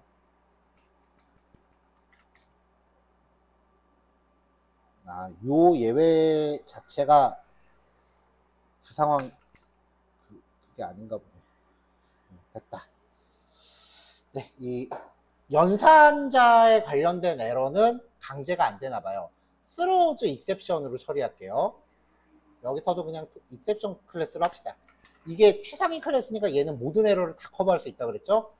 자, throws 구문이 명시되면은 호출할 때 빨간 줄이 가요. throws가 적용된 메서드를 호출할 경우는, 호출할 때는 throw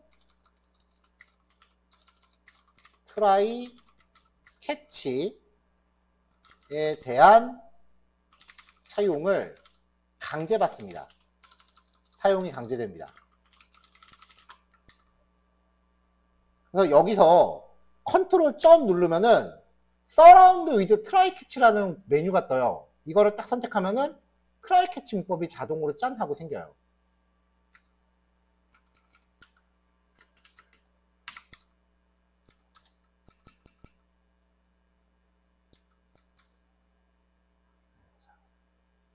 자, 그럼 이제 여기서 에러에 대한 처리를 대신하는 거죠.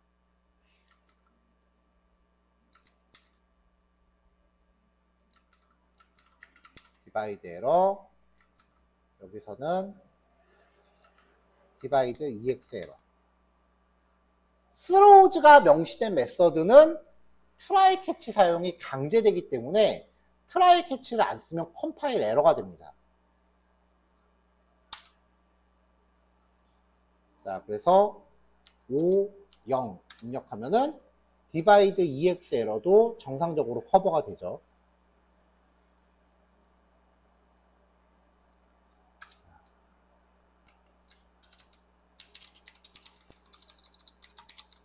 자바에서 제공하는 기능들 중에는 개발자가 대응할 수 예측하기 어려운 예외 상황들이 이미 모두 throws,가 적용된 형태로 제공됩니다. 예외 상황이 발생할 가능성이 있는, 말이 좀 겹친다. 자바에는 개발자가 예측하기 어려운 상황이 발생할 수 있는 기능들에 대해 이미 모두 throws가 적용된 형태로 제공됩니다. 그러므로 개발자는 컴파일러가 강제하는 트라이 캐치문을 사용함으로 해서 예외 상황에 자연스럽게 대비할 수 있게 됩니다. 그러니까 여러분들은 컴파일러가 시키는 대로만 따라가면은 에러 상황에 대해서 최대한 대응할 수가 있게 돼요.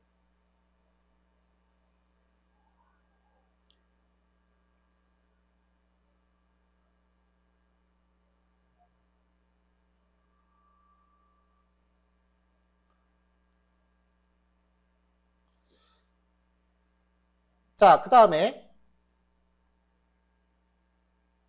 우리가 은닉성에 대해서 이야기할 때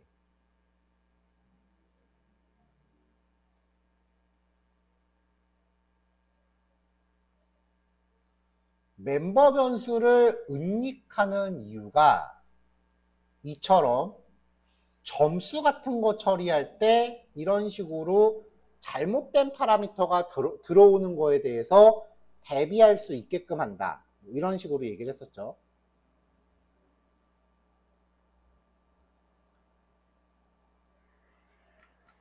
이 상황에 대해서도 한번 봅시다. student.java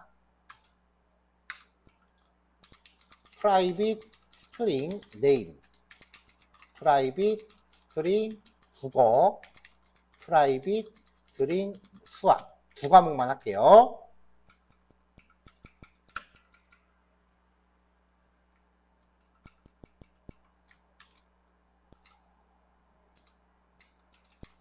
제너레이터 컨스트럭처 올 유징 필드 생성단을 일단 뺍시다. 세터를 통해서 할게요. 제너레이터 getter and setter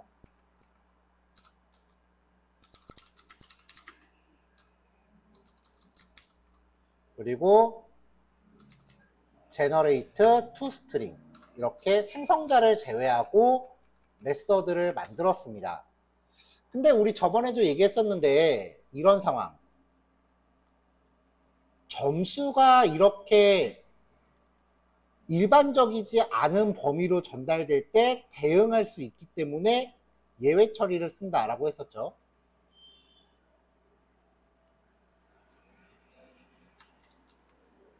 coexception.java extends exception 자바에서 제공하는 에러 클래스를 상속받은 클래스입니다. 개발자가 직접 정의한 비정상적인 상황을 의미하는 클래스예요.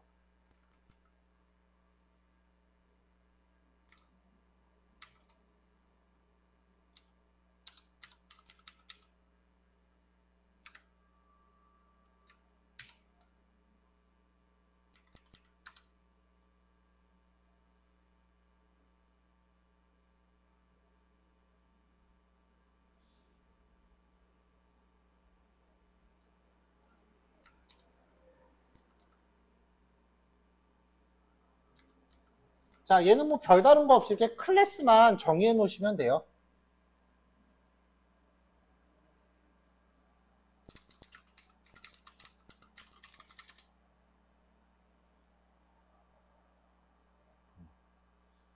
그러니까 이제 여러분들이 어떤 에러 상황을 정의하고 싶다면 거기에 대해서 이제 계속 이렇게 정의를 하는 거죠.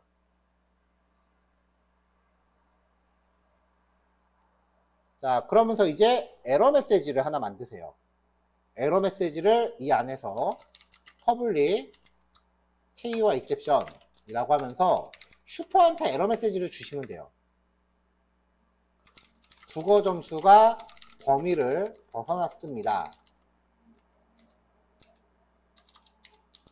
public co exception 스트링 타입의 메시지, 에러 메시지를 전달한다면 슈퍼 메시지. exception 클래스가 에러 메시지를 객체 만들 때 파라미터로 요구해요. 하나 더 만듭시다.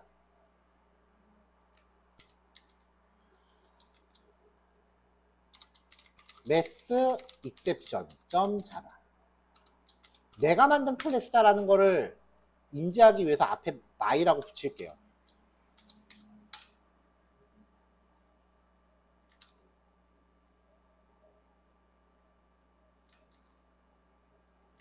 자, 얘도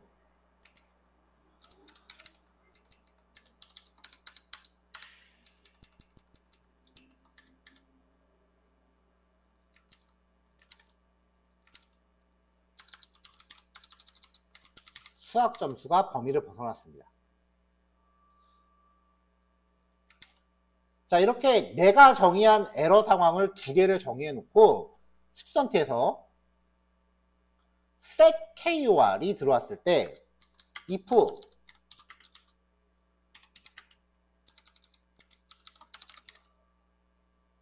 자, 국어 점수, 수학 점수를 정수로 정의해야 되는데 스트링으로 정의했네요.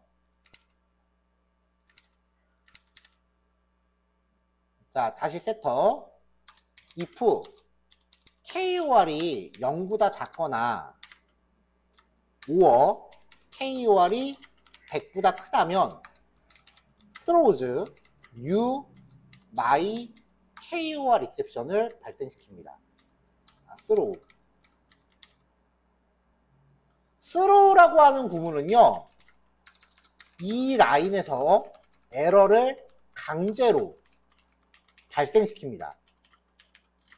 이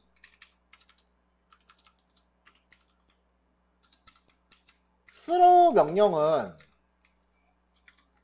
try catch 구문으로 감싸지거나 아니면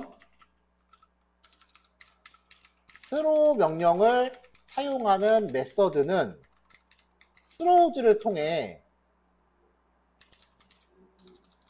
강제로 발생하는 에러에 대한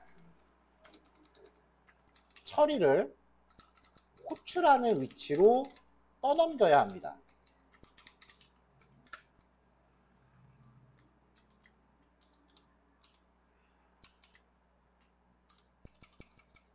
자, 그래서 throws my KOR exception.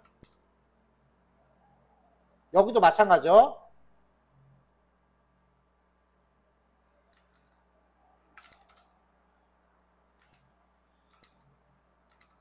수학 점수의 범위가 벗어났다면 throw you my math exception 이라고 전달하고 그 다음에 throws my math exception. 자, 여기서는 좀 다르게 가볼까요? 생성자 파라미터가 에러 메시지가 있으니까 수학 점수가 0보다 작습니다. 이번에는 100보다 크면 수학 점수가 100보다 큽니다.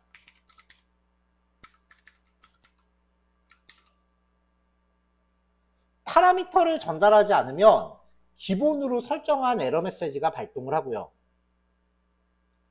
파라미터를 주면은 이 생성자에 의해서 파라미터로 전달하는 에러 메시지가 발동을 합니다.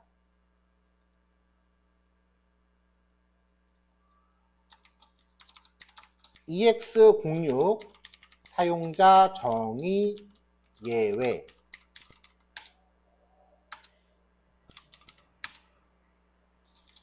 스튜던트 타입의 S는 new student S.set name은 hello world 그 다음에 S.set KOR은 -123 자 이렇게 하면은 set KOR에서 surrounded try catch 예외 처리가 강제돼요.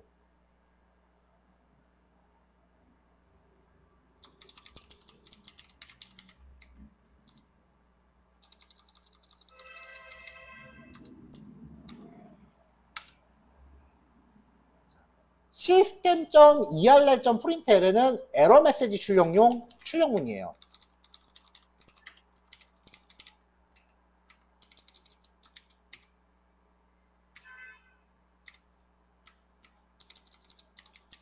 이점 메시지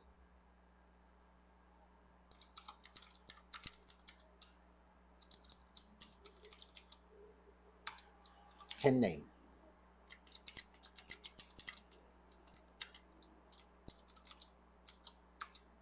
자 에러의 이름과 에러 메시지를 같이 출력해 볼게요.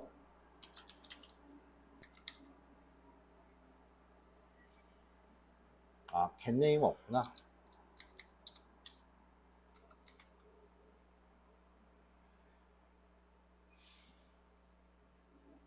getName 메소드는 없네요.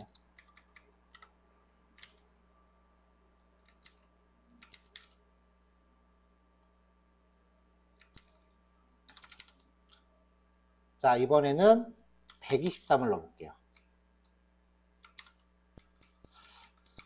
이 섹터들은 트라이 캐치가 없으면 에러 납니다. 트라이 캐치에 대해서 강제하고 있기 때문에요. 이렇게 함으로 인해서 에러가 발생할 가능성을 사전에 차단하는 거예요. S.set mass -1 얘도 빨간 줄 가죠? 메뉴 건드려서 서라운드 위드 트라이 캐치 누르면 트라이 캐치 문이 강제됩니다.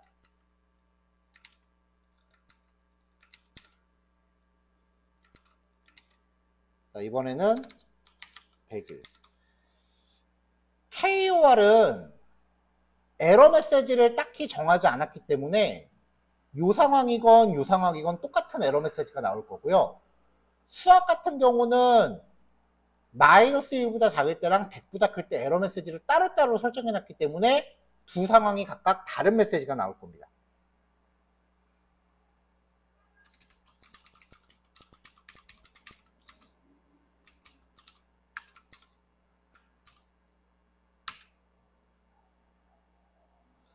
자, 국어 점수가 범위를 벗어났습니다. 수학 점수가 0보다 작습니다. 수학 점수가 0보다 큽니다. 네, 에러 상황을 훌륭하게 처리하고 프로그램이 마무리가 됐죠.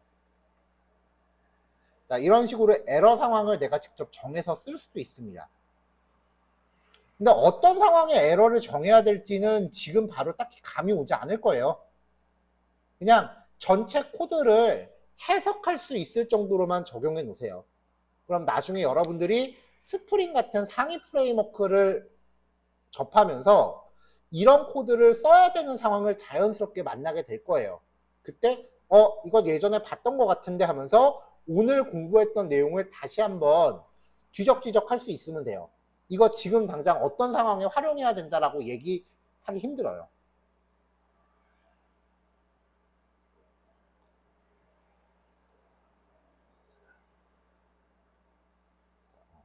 전체적으로 해석할 수 있을 정도로만 공부해 놓으시면 됩니다. 코드를 해석을 하세요. 디버깅 따라가면서 브레이크 포인트 걸어서 코드 흐름이 어떻게 전개되는지 계속해서 살펴보시면 됩니다. 자, 아까 4번까지 드렸죠? 5번.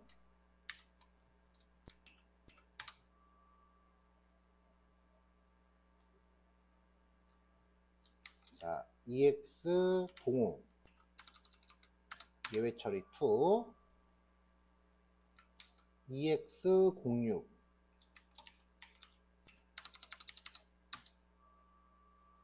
그 다음에 직접 만든 예외 클래스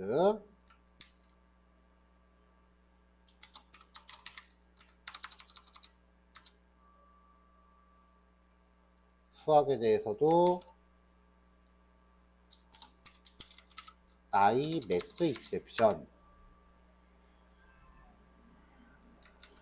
스튜던트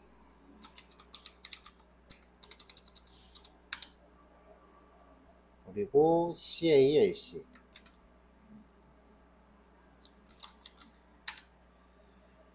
자 오늘 한 단원을 딱 반씩 쪼개서 깔끔하게 진행 잘 된 것 같아서 저는 꽤 괜찮네요.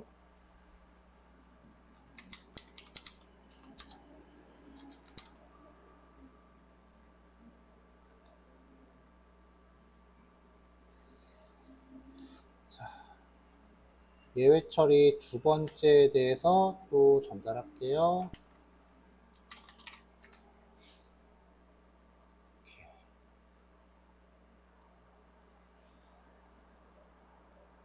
자, 여기까지 해서요. 자바에서 제공하는 자바의 코딩 규칙들, 문법들을 다 살펴봤어요. 이제 내일 패키지와 라이브러리라고 하는 개념까지만 우리가 살펴보고 나면은 대부분의 문법 처리는 다 확인을 해요. 그러고 나면은 이제 그 자바라는 프로그래밍 언어가 제공하는 기능을 우리가 활용하는 단계로 넘어가요.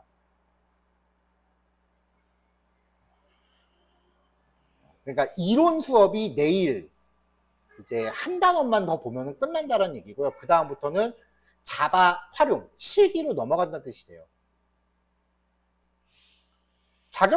공부할 때 이론을 먼저 공부하고 실기를 공부하는데 이론은 사실 책만 보다 보면은 이해가 안 가는 부분이 굉장히 많아요. 대신에 실기를 진행하다 보면은 이론이 그때 가서 그때 그게 이 얘기였구나 하는 식으로 뒤늦게 깨닫게 되는 경우가 굉장히 많습니다. 그런 의미로 아까 처음에 시작할 때 이해가 안 가는 부분은 그냥 코드 한번 쭉 해석만 해보고 빨리빨리 넘어가라고 말씀드린 거예요. 왜냐면 앞으로 이해할 수 있는 기회들이 찾아올 거예요. 자, 오늘 여기까지 진행할게요. 뭐 강의실에 내방하신 분은 안 계시니까 수업 깔끔하게 진행 잘 됐고요. 해서 그냥 다들 줌 접속 해제하시고 실수는 각자 하시고 마무리하시면 될 것 같아요. 네, 녹화 끄겠습니다. 네, 마칩시다. 수고하셨습니다.